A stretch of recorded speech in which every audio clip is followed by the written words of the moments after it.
दोस्तों, knowledge industry में खुशामदीद। दोस्तों, आज भारत के नए army chief general MM Naravane ने आज मीडिया से बात करते हुए कहा है कि इंडियन आर्मी पाकिस्तान के ज़ेरे इंतज़ाम कश्मीर को हासिल करने की सलाहियत रखती है।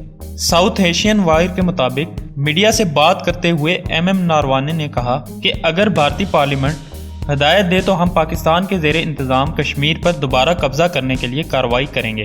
हुकूमत की जानिब से इशारा मिलने के सवाल पर नए आर्मी चीफ ने कहा कि हम पार्लियामेंट की हिदायत के मुंतज़िर हैं और अगर हुकूमत आज़ाद कश्मीर को हासिल करने का हुक्म देती है तो हम ऐसा करने के अहल हैं। उन्होंने कहा कि जम्मू कश्मीर का मुकम्मल इलाका भारत का अटूट हिस्सा है। दोस्तों, कुछ अर्सा पहले आप लोगों ने देख ही लिया होगा कि भारत जंग के लिए किस कदर तैयार है। भारतीय आर्मी 2 वक्त के खाने के लिए रो रही थी और इसके साथ साथ कई भारतीय आर्मी के जवानों ने खुदकुशियां भी की और इसके साथ साथ अभिनंदन के बारे में भी आप लोग खूब वाकिफ हैं। नए आने वाले भारतीय आर्मी चीफ शायद इन तमाम वाकयात से बेखबर हैं और शायद भारत में होने वाले फसादात के बारे में भी इनको कोई खबर नहीं है। भारतीय आर्मी चीफ के इस बयान के जवाब में पाकिस्तान की जानिब से DGISPR major general Asif Ghafoor ने ट्वीट में कहा है कि पाक फौज भारतीय जारियत का जवाब देने के लिए मुकम्मल तैयार है।